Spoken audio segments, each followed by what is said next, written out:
2020년 4월 말에 이런 충격적인 제목의 기사가 하나가 나왔습니다. 어떠한 제목이냐면 자신이 싼 똥 먹기 등 교회에서 신앙훈련 빌미로 비상식적인 행위라고 하는 제목의 기사가 하나가 나왔습니다. 그리고 이 기사의 내용을 보면은 이러한 내용이 담겨져 있었습니다.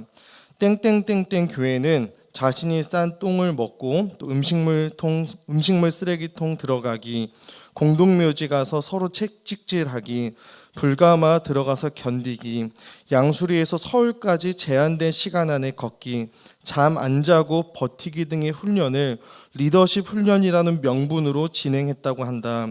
훈련하다가 전신 화상, 2017년 불가마 훈련 중 전신 화상을 입고 뇌출혈에 빠진, 그래서 재활 치료를 하는 등 생명에 위협받는 신자들까지 있었던 것으로 알려져 충격을 주고 있다라고 하는 기사가 나왔던 적이 있었습니다. 그리고 이것을 어떠한 성경 구절을 근거로 하여서 이러한 훈련을 진행하였냐면 바로 고린도후서 6장의 성경 구절을 근거로 하여서 이렇게 비정상적인 행동을 했던 것입니다.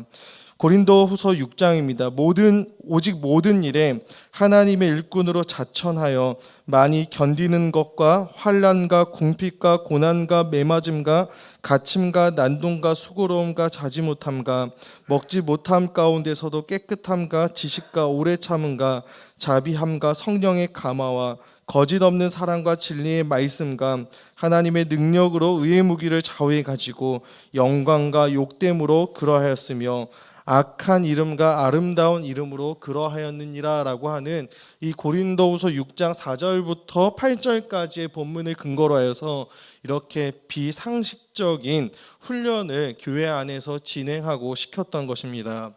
예를 들어서 6장에 많이 견디는 것이라고 하는 구절 때문에 어떠한 훈련을 했냐면 오리걸음으로 건국대학교를 2번을 돌았다라고 이야기를 합니다. 또 매맞음이라고 하는 이 구절 때문에 나이트클럽에 가서 복음을 전하다가 조폭에게 맞는 그런 훈련을 했고, 갇힘이라고 하는 구절 때문에 소형차 트렁크에 갇히기라고 하는 이상하고 비상식적인 성경의 적용을 하였다라고 하는 것을 접하고 들었습니다. 그리고 이러한 훈련들을 통과해야지만이 무엇을 할 수 있었을까요? 바로 그 교회에서 리더십이 될 수 있었던 것입니다. 리더가 되기 위해서는 이런 상식에서 벗어난 그런 훈련을 해야만 했던 것이죠. 그런데 이 교회는 이상한 교단이나 또 이단의 교회가 아니었습니다. 우리와 같은 교단의 교회였고, 이 교회 담임 목사님께서 제가 신대원 다닐 때 개강수련회 강사로 올 만큼 유명했던 교회였죠. 서울에서 2,000명 정도 모이는 교회였는데 교인 중에 약 90% 이상이 청년들로 이루어진 교회였습니다. 겉으로 보기에는 상당히 서울 안에서 청년들이 부흥하는 교회였던 것처럼 보였고, 심지어 건강해 보이기까지 했던 교회의 모습이었던 것이죠. 하지만 실상은 전혀 건강하지도 않았고 전혀 성경적이지도 전혀 복음적이지도 않는 교회의 모습이 그 안에 자리 잡고 있었던 것입니다. 저는 이러한 일이 발생하는 원인 중에 하나가 무엇일까라고 고민을 하다가 하나님이 누구시고 또 그분이 어떠한 분이신지, 그리고 하나님께서 우리에게 베풀어 주신 복음이라고 하는 것이 어떠한 의미인지를 잘 모르기 때문이지 않나라고 하는 생각을 해보게 되었습니다. 저는 이 사건을 다시 한번 생각하면서 지금 우리가 수요일마다 함께 나누고 있는 이 갈라디아서에 나오는 갈라디아의 교회들의 모습과 그들의 상황과 어쩌면 참으로 비슷할 수도 있겠다라고 하는 생각을 하게 되었던 거죠. 이 교회의 청년들은 리더가 되기 위해서 이런 말도 안 되는 훈련들을 통과해서 리더로서의 자격을 갖추어야 한다고 여겼던 것입니다. 내가 리더가 되기 위해서는 이렇게 말도 안 되는 훈련들을 수료해서 리더가 아닌 너희들과 나는 다른 존재다라고 하는 것을 그들은 증명해야 했던 것입니다. 리더일 만한, 어떠한 공동체의 리더십일 만한 자격을 내 스스로가 갖추어서 증명하려고 했던 것이죠. 갈라디아에 있는 교회들도 비슷한 상황이었습니다. 지금 유대로부터 거짓 선생들이 그들 가운데 찾아왔습니다. 그리고 그들에게 찾아온 이 거짓 선지자들이 하는 이야기가 무엇이냐면, 너희들도 할례를 행하고 음식법과 같은 이런 율법들을 지켜야지만이 그것들을 지킴으로써 다른 이방인들보다 더 나은 종류의 그리스도인들, 더 나은 종류의 사람이 되어야 한다라고 하는 이야기를 그들에게 했던 것입니다.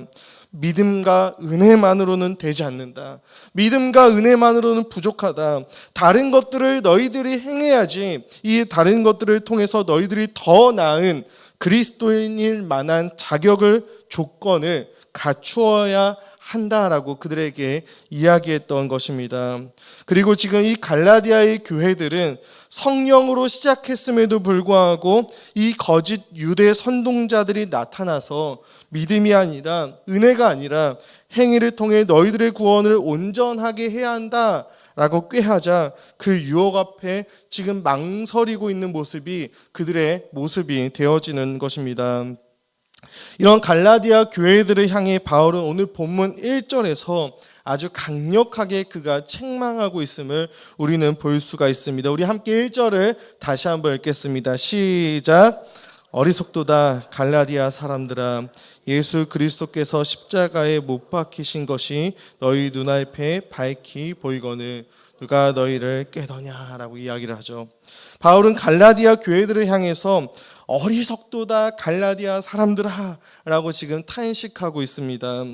우리나라 성경에는 없는 표현이지만 헬라어 원문 성경을 보면 이 앞에 오라고 하는 탄식이 붙어 있습니다. 오, 어리석은 갈라디아 사람들아. 바울은 지금 갈라디아 교회들의 이 모습을 보면서 탄식하고 있는 것입니다. 안타까워하면서 탄식하며 그들을 책망하고 있는 것이죠. 그러면서 바울은 그들에게 예수 그리스도께서 십자가에 못 박히신 것이 너희 눈앞에 밝히 보인다라고 이야기를 합니다. 갈라디아 교회 교인들은 유대인들이 아니었습니다. 그들은 이방인들이 주로 이루어져 있던 교회들이었죠. 그들은 유대인들이 아니었고, 그래서 실제로 예수 그리스도께서 십자가에 못 박히신 장면을 그들의 눈으로 직접 목격한 자들이 아니었습니다.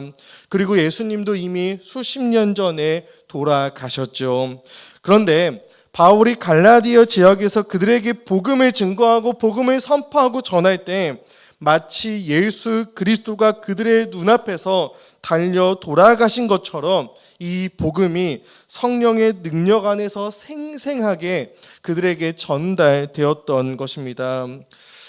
지금 우리가 1절을 보면 바울이 집중하고 있는 것이 있습니다. 무엇일까요? 바로 예수 그리스도께서 십자가에 못 박히신 것에 바울은 집중하고 있습니다. 지금 바울은 자신이 전해야 할 메시지에 집중하고 있는 것이죠.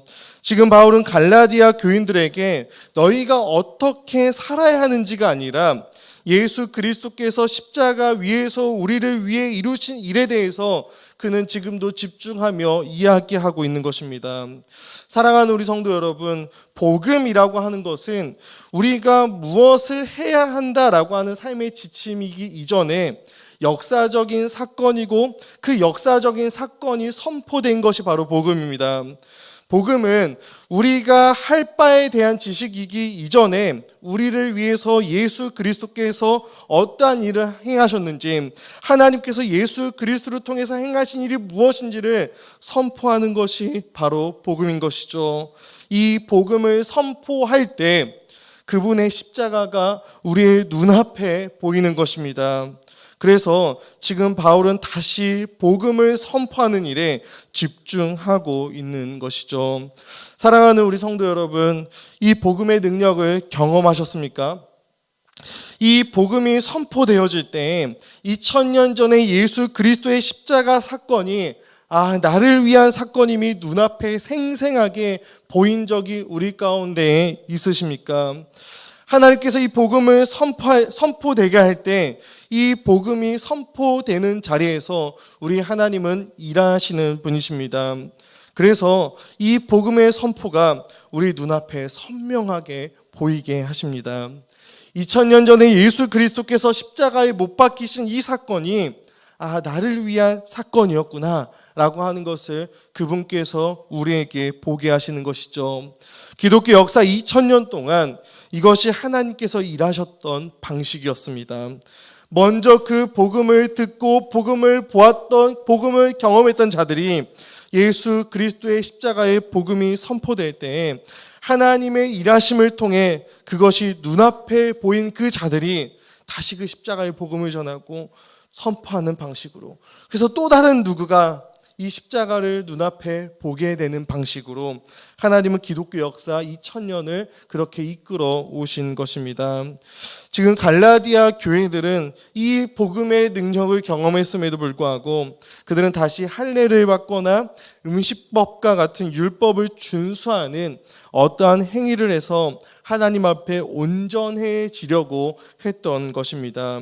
지금 바울은 이것만큼 어리석은 일이 어디 있는가, 이 어리석은 이 갈라디아 사람들아 라고 이야기하며 그들을 책망하고 있는 것이죠. 그런데 우리가 한 가지 더 기억해야 될 것이 있습니다.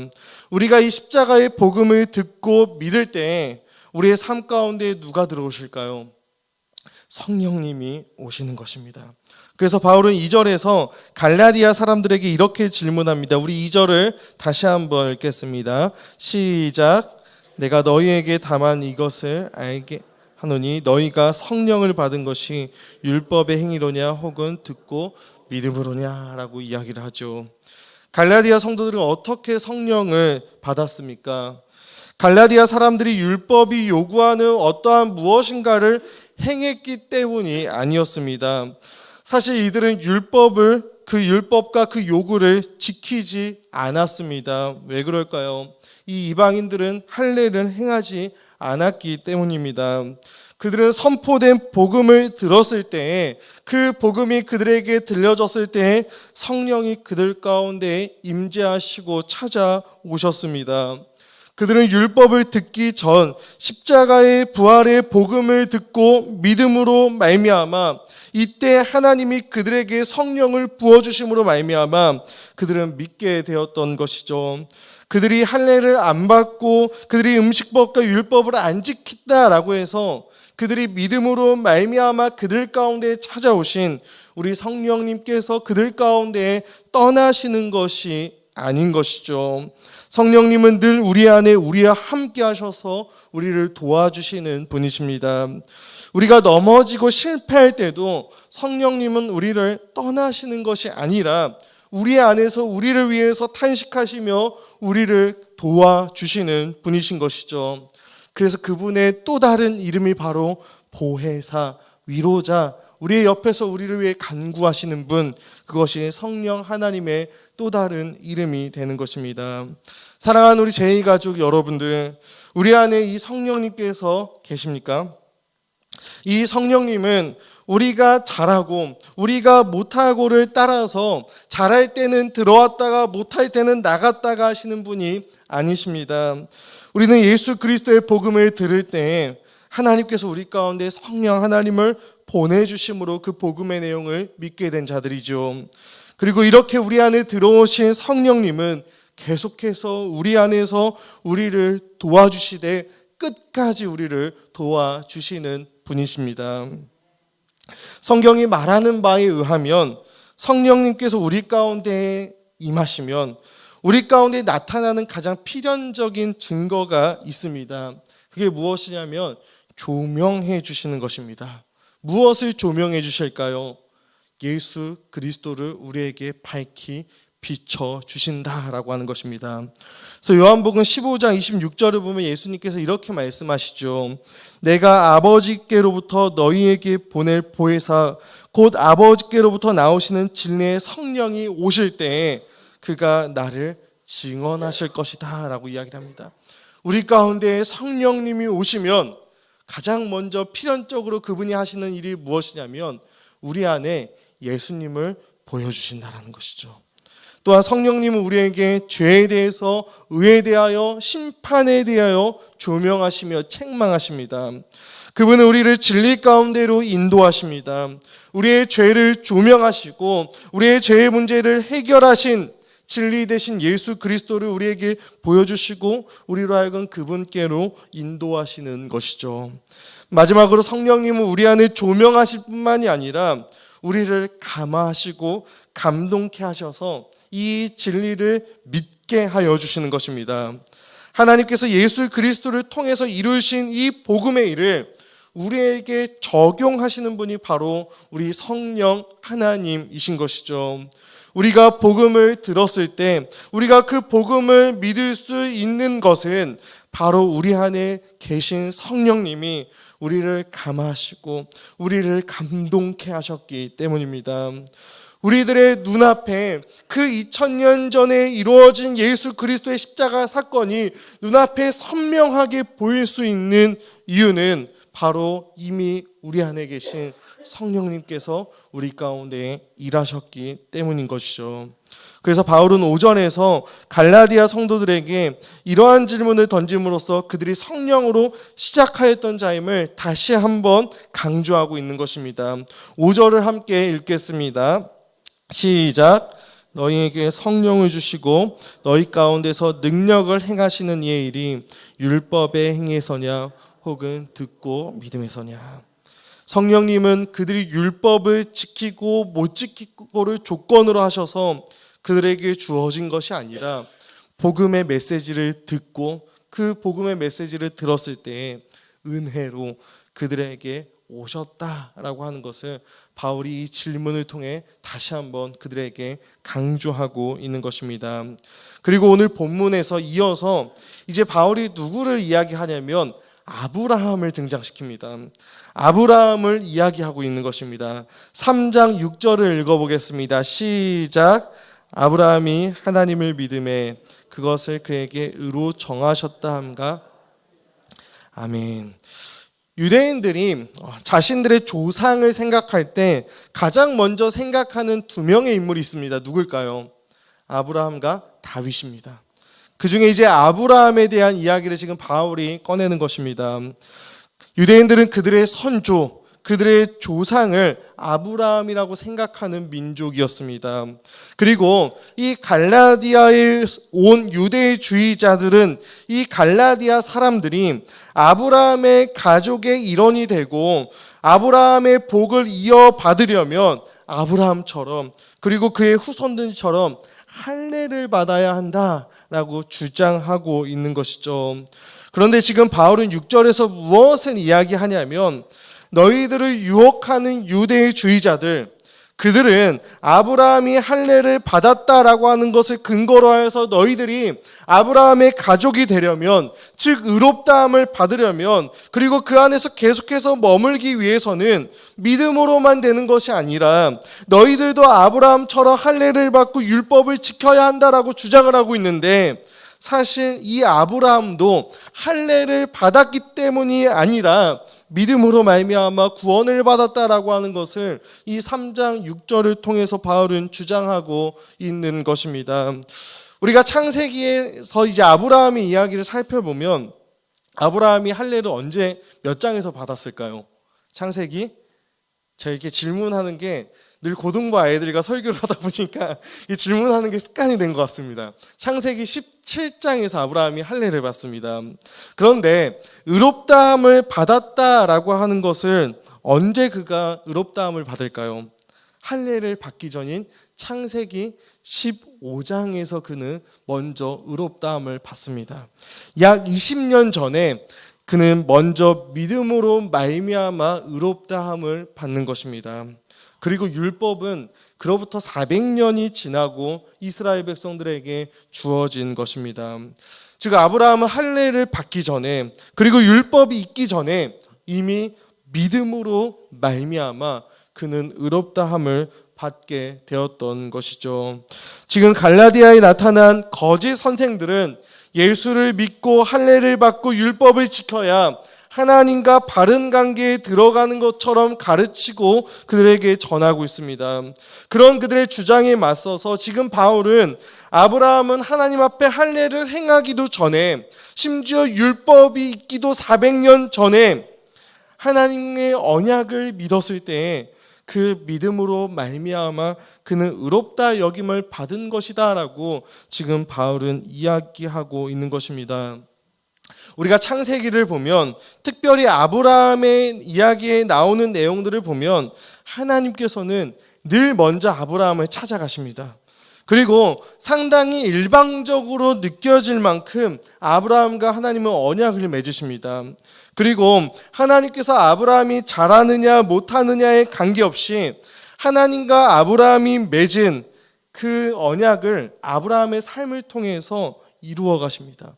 하나님께서 딱 아브라함을 지켜보다가 약속을 딱 맺으셨는데 아브라함이 이걸 못 지키면 약속을 물으시고 지키면 약속을 계속해서 이행하시는 것이 아니라 하나님은 그의 잘남과 못남에 관계없이 아브라함의 삶을 통해서 그와 맺었던 언약을 이루어 가신다라는 거예요. 근데 그 언약을 이루어 가시는 방법이 있는데 그 방법이 무엇이냐면 바로 믿음이라고 하는 방법을 하나님께서 사용하셨던 것입니다. 아브라함의 어떠한 행위와 아브라함의 어떠한 실력과 자격으로 그 언약을 이룰 수 없으니까 하나님께서 믿음이라고 하는 이 방법을 통해서 아브라함 가운데 역사하시고 일하시는 것이 창세기에 나오는 이 아브라함의 이야기가 되는 것입니다. 그래서 우리는 그를 믿음의 조상이라고 부르죠. 그가 믿음이 대단해서가 아닙니다. 그를 믿음의 조상이라고 부르는 것은 하나님께서 믿음을 통해 그에게 일하셨기에 그를 믿음의 조상이라고 부르는 것이지, 그의 믿음이 우리보다 엄청나서 그를 믿음의 조상이라고 부르는 것이 아닌 것이죠. 그리고 아브라함에게 이 믿음을 주시고 그 믿음으로 아브라함을 의롭다 하신 이유에 대해서 바울은 7절과 8절에서 이야기하고 있습니다. 우리 7절과 8절을 다시 한번 읽어보도록 하겠습니다. 시작. 믿음으로 말미암은 자들은 아브라함의 자손인 줄 알지어다. 또 하나님이 이방을 믿음으로 말미암아 의로 정하실 것을 미리 알고 먼저 아브라함에게 복음을 전하되 모든 이방인이 너로 말미암아 복을 받으리라 하였느니라. 아멘.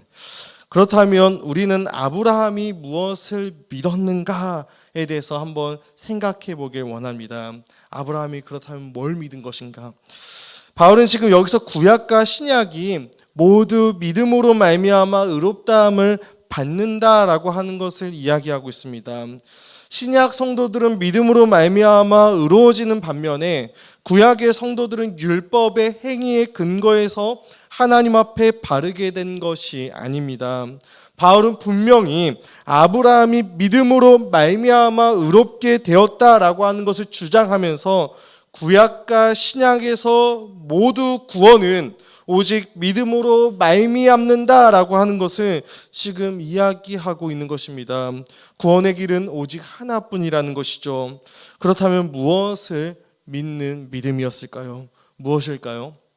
바로 예수 그리스도인 것입니다.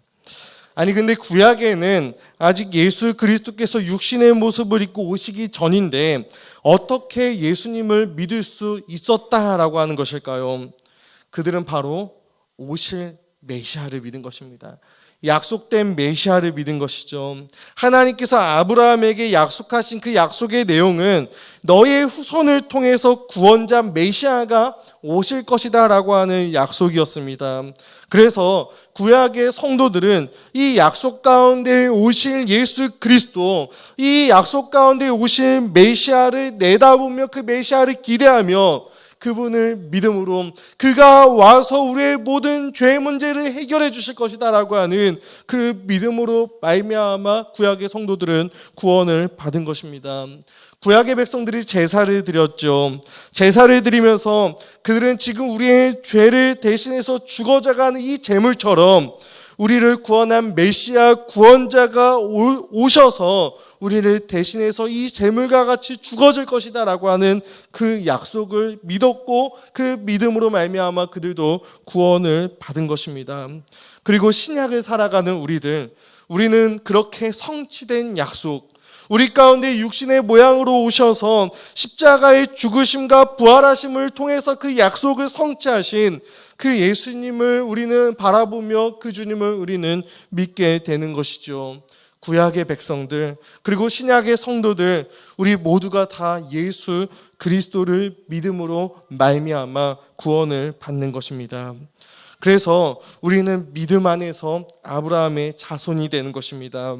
아브라함이 믿음으로 구원을 받았고 우리 또한 믿음으로 구원을 받았기에 우리는 믿음 안에서 아브라함의 자손인 것이며 그것을 위해서 성경이 미리 알고 먼저 아브라함이 믿음으로 말미암아 복음으로 복을 받았다라고 하는 이야기를 하고 있는 것입니다. 그래서 9절은 이렇게 우리 가운데 이야기합니다. 함께 읽겠습니다. 시작. 그러므로 말미암는 자는 믿음이 있는 아브라함과 함께 복을 받느니라. 9절은 우리가 아브라함 아니나 아브라함을 통해 복을 얻었다라고 하지 않고 믿는 아브라함과 함께 복을 받았다라고 이야기를 하고 있습니다. 우리는 믿음 안에서 믿음이 있는 아브라함과 함께 복을 받았습니다. 이처럼 우리가 의롭다함을 얻고 복을 받는 유일한 길은 오직 믿음입니다. 저의 이름의 뜻이 뭐냐면 오직 위에 믿을 신자입니다. 오직 믿음. 그래서 유신이라고 하는 이름을 아버지께서 지어주셨는데 우리의 유일한 길, 구원받고 복을 받는 유일한 길은 오직 믿음이심을 기억하시길 바랍니다. 성경은 언제나 믿음 말고는 다른 길을 제시하지도 않습니다. 그리고 이 믿음은 우리가 믿었기 때문이다 라고 하는 우리의 공로로서가 아니라 아까도 말했듯이 하나님께서 우리 가운데 일하시는 방식을 믿음이다 라고 이야기를 하는 것이죠. 믿음은 우리의 잘남이나 의의가 아닙니다. 믿음이 우리의 의라면 우리는 반드시 이 믿음을 뭐 하냐면 자랑할 것입니다. 내가 믿었기 때문에. 우리는 우리가 믿을 만큼 나는 충분히 똑똑하거나 나는 충분히 잘났다라고 생각하게 될 것이죠. 그러나 복음은 믿는 일에 있어서 우리에게 어떠한 공로도 부여하지 않습니다. 우리는 내가 믿어서 내가 잘 믿었기 때문에 구원받는 것이 아닙니다. 그래서 바울도 어떻게 표현하냐면 믿음 때문에 구원을 받았다가 아니라 믿음으로 말미암아 구원을 받았다라고 우리에게 이야기해 주는 것이죠. 사랑하는 우리 제2가족 여러분들, 우리는 오직 예수 그리스도의 의로 말미암아 구원을 받습니다. 믿음이 우리를 구원한다라고 하는 이유는 무엇이냐면 하나님이 이 믿음이라는 방법을 통해서 우리와 그리스도를 묶어버리시기 때문입니다. 이 믿음이라는 방법을 통해서 우리와 예수님과 연합시켜 버리시기 때문입니다. 그래서 우리는 그리스도와 연합되어서 그리스도로부터 오는 의로 구원을 받는 것이지 내가 믿어서 구원을 받는 것이 아닌 것이죠. 그래서 이 믿음은 자랑할 수가 없는 것입니다. 이렇게 아브라함을 예로 든 바울은 이어서 10절부터 율법은 결국 우리에게 저주를 가져준다라고 하는 것을 말하고 있습니다. 우리 10절을 함께 읽겠습니다. 시작. 무릇 율법 행위에 속한 자들은 저주 아래에 있나니 기록된 바 누구든지 율법책에 기록된 대로 모든 일을 항상 행하지 아니하는 자는 저주 아래에 있는 자라 하였습니다. 이것이 성경이 말하는 의의 기준입니다. 상당히 높게 이 기준을 제시하고 있죠. 율법의 행위로 복을 얻으려는 모든 시도는 실패할 수밖에 없다라고 이야기를 합니다. 그리고 이 실패는 필연적으로 무엇으로 이어지냐면 저주로 이어지는 것입니다. 하나님 앞에 스스로 자격과 조건을 구비해서 선한 행위를 가지고 자신의 공로를 쌓아서 하나님 앞에 나는 남다른 존재가 될 수 있다 라고 생각하는 사람들이 여전히 우리 가운데도 존재할 것입니다. 그러면서 나는 하나님을 만족시킬 수 있다고 착각을 하죠. 그런데 성경은 이들이 저주 아래에 있다라고 선언합니다. 그 이유가 10절 후반절에 나오죠. 기록된 바 누구든지 율법책에 기록된 대로 모든 일을 항상 행하지 아니하는 자는 저주 아래에 있는 자라 하였습니다. 이처럼 율법으로 구원을 받는 기준은 상당히 높습니다. 적당히 지키고 적당히 행해서 우리가 율법의 행위로 구원받는 길은 없다라는 것입니다. 우리가 율법의 행위로 구원받기 위해서는 율법에 기록된 모든 것을 단 하나도 빠짐없이 그리고 항상 다 지켜야지만이 우리가 율법의 행위로 구원을 받게 되는 것이죠. 예를 들면 내가 99개를 지키고 하나를 못 지키면 아무리 99개를 잘 지켰다라고 할지라도 그 한 개 때문에 나는 죄인이 되는 것이고 그래서 나는 저주 아래 있게 된다라고 하는 것입니다. 그래서 우리는 이 율법의 행위를 통해서 구원받을 수 있는 사람이 단 한 사람도 없다라고 바울은 이야기하고 있는 것입니다. 그들이 저주 아래 있는 이유는 그들이 율법의 모든 요구를 지키지 못하기 때문인 것이죠. 그래서 우리는 11절의 말씀처럼 무엇으로 살아야 하는 것일까요? 믿음으로 사는 것입니다. 믿음으로. 율법의 행위로 의롭다함을 얻을 수 없는 우리를 위해 하나님께서 믿음으로 살게 해주시는 것입니다. 율법으로 불가능한 그것을 하나님이 무엇으로 가능케 하신 것이죠? 믿음으로 가능케 하신 것입니다. 그리고 그 믿음으로 말미암아 우리를 의롭다 여겨주시는 것이죠. 그래서 바울은 지금 하박국서를 인용하며 오직 의인은 믿음으로 살리라 라고 이야기를 하고 있는 것입니다. 오직 의인은 율법으로 사는 게 아니라 왜요? 율법으로는 의에 이를 자가 없기에 그 율법으로 불가능한 그것을 하나님이 믿음으로 우리가 믿음의 동의어가 무엇일까요? 믿음의 동의어 성경이 적어도 성경이 말하는 믿음의 동의어는 은혜입니다. 은혜. 믿음으로 은혜로 살게 해주시는 것이죠. 그럼 누구를 믿는 믿음이고 무엇을 믿는 믿음일까요? 이때 바울이 이제 13절에서 자신이 그토록 사랑하는 복음을 다시 한번 꺼내들고 있는 것입니다. 우리 13절 말씀을 다시 한번 봉독하도록 하겠습니다. 시작. 우리를 위하여 저주를 받은 바 되사 율법의 저주에서 우리를 속량하셨으니 기록된 바 나무에 달린 자마다 저주 아래에 있는 자라 하였습니다. 율법으로 구원에 이를 자가 없고 그래서 하나님께서 믿음이라는 방법으로 우리에게 허락하여 주셨고 그 다음에 우리가 무엇을 믿느냐라고 할 때 바울은 이제 다시 한번 그가 그토록 사랑하는 복음을 제시하는 거예요. 바울은 그리스도께서 우리를 위하여 저주를 받은 바 되사라고 이야기를 합니다. 원래 그 저주는 누가 받아야 했을까요? 율법을 지키는 일에 실패한 율법으로 구원에 이르지 못한 우리가 받아야 했던 저주였습니다. 하나님의 의의 기준에 미치지 못한 우리가 받아야 하는 저주였던 것이죠. 사랑하는 우리 제2가족 여러분들, 십자가는 저주의 죽음이었습니다. 하나님께 저주를 받은 죽음이었죠. 그래서 바울은 신명기 21장 23절의 말씀을 인용해서 이야기를 합니다. 나무에 달린 자는 하나님께 저주를 받음이니라. 구약 시대를 보면 사형 집행을 대개 돌로 쳐서 죽이는 방식을 사용하였습니다. 그리고 그 가운데 하나님께 버림받았다라고 하는 상징으로 그 후에 시체를 나무에 매달았습니다. 나무에 달렸기 때문에 저주를 받은 것이 아니라 저주를 받은 표시로 나무에 달아버린 것이죠. 바울은 이를 그리스도와 연결시킵니다. 하나님께 버림받은 저주를 경험하셨다라고 하는 표시로 예수 그리스도께서 나무에 달려 죽으셨다라고 하는 것입니다.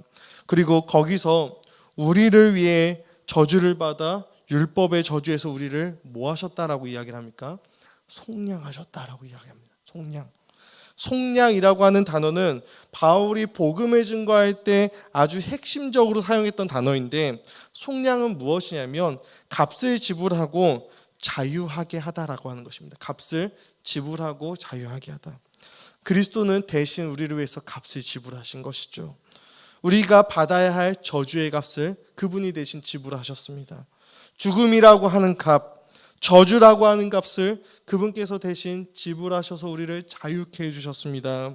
그리고 원래 그 저주를 받아야 하는 우리는 그 저주로부터 죽음으로부터 자유케 되어진 것입니다. 여기서 바울이 말하는 위하여라고 하는 것은 대신하여 혹은 대표하여라고 하는 뜻으로도 사용이 될 수 있는 헬라어 단어입니다. 그분이 우리 몫인 저주를 받으심으로 우리는 무엇을 받게 되었을까요? 그분의 몫인 복을 받게 되었다라는 것입니다. 우리의 죄와 저주가 예수 그리스도께 전가되고 예수 그리스도께서 이루신 의와 복과 성령은 우리에게 전가된 것입니다. 양방향의 전가가 이루어지게 된 것이죠. 이는 고린도서 5장 21절의 맥락과 같이 합니다. 하나님이 죄를 알지도 못하신 이를 우리를 대신하여 죄로 삼으신 것은 우리로 하여금 그 안에서 하나님의 의가 되게 하려 하심이라. 아멘. 예수님은 마치 죄인처럼 취급되셨습니다. 악인이 져야 할 모든 법적인 책임이 그분의 책임인 것처럼 여겨진 것이죠. 법적으로 말해서 모든 것이 그분의 죄가 되었습니다. 우리는 예수님을 믿고 이 예수님께서 우리 가운데 행하신 일을 믿음으로 말미암아 의롭다함을 받는 것입니다. 다른 길은 없습니다. 성경이 말하는 다른 방법도 없습니다. 우리는 오직 예수 그리스도를 믿음으로 말미암아 사고 의인은 오직 믿음으로 말미암아 삽니다. 우리 어떠함과 상관없이 말이죠. 우리가 의롭다함을 얻는 유일한 길은 이 믿음을 통한 그리스도와의 연합이 되는 것입니다. 오늘 말씀을 마무리하겠습니다. 사랑하는 우리 제이가족 여러분들, 우리는 믿음으로 시작한 사람들이고 복음으로 시작한 사람들입니다. 이렇게 복음으로 시작한 우리는 날마다 이 복음을 다시 들어야 하고 배워야 합니다. 우리는 이 복음을 이해했다고, 내가 이 복음을 들었다고 내가 남들보다 도덕적으로 뛰어나고 좀 더 나은 사람이라고 여겨서는 안 됩니다. 여전히 우리는 이 복음 앞에서 우리가 율법의 행위를 지킬 수 없어서 저주를 받아 마땅한 존재였음을 기억해야 합니다. 하나님의 의는 완전하고 그 기준이 너무나도 높아서 우리를 그 앞에 행위로 의롭다함을 얻을 수 없는 존재였음을 우리는 그 복음을 들을 때마다 볼 때마다 그 사실을 늘 기억해야 하는 것입니다. 우리는 늘 십자가 앞에서 그 복음 앞에서 우리가 하나님의 기준에 미치지 못하는 죄인이다라고 하는 것을 기억해야 하는 것이죠. 그때 우리가 할 수 있는 유일한 반응이 무엇일까요? 예수 그리스도의 십자가를 다시 붙들게 되는 것입니다. 우리의 죄는 우리를 그리스도의 십자가로 이끌게 되는 것입니다. 십자가에서 우리의 죄를 위한 완전한 보상이 이루어졌다라고 하는 것을 우리가 보게 되는 것이죠. 그리고 하나님의 사랑은 우리가 매일의 삶 가운데 그 복음을 느끼고 생각나게 만들 것입니다. 사랑하는 우리 성도님들, 사탄은 오늘도 우리 안에는 여전히 완전한 의가 없다. 그래서 우리를 고발하고 참소하며 우리에게 어떠한 행위와 율법을 요구할 것입니다. 그리고 우리를 비웃을 것입니다. 그럴 때 하나님께서는 우리 안에 있는 우리의 의를 보시는 것이 아니라, 우리의 잘남과 못남을 보시는 것이 아니라 우리를 위해 저주받으시고, 그래서 예수님 당신이 다 이루신 의를 우리에게 주신 그 의를 보시고 우리를 의롭다 여겨주실 것입니다. 우리가 이 복음을 경험할 때마다 나를 사랑하사 나를 위하여 자기 자신을 버리신 하나님의 아들의 은혜와 사랑을 경험할 때마다 우리는 그것을 믿는 믿음 안에서 사는 것입니다. 이 복음 때문에 내가 받은 사랑이 무엇인지 알아서 우리는 교회를 섬기며 영혼들을 섬기며 수고하고 봉사하고 희생하며 나아가는 것입니다. 우리가 이 사실을 잊어버리면 어쩌면 오늘 말씀에 서론에 이야기했던 그 뉴스에 나왔던 그 기사에 나왔던 그 교회처럼 우리가 이 사실을 잃어버리면 우리도 그렇게 될 수가 있는 것이죠. 사랑하는 우리 여러분, 기억하시길 바랍니다.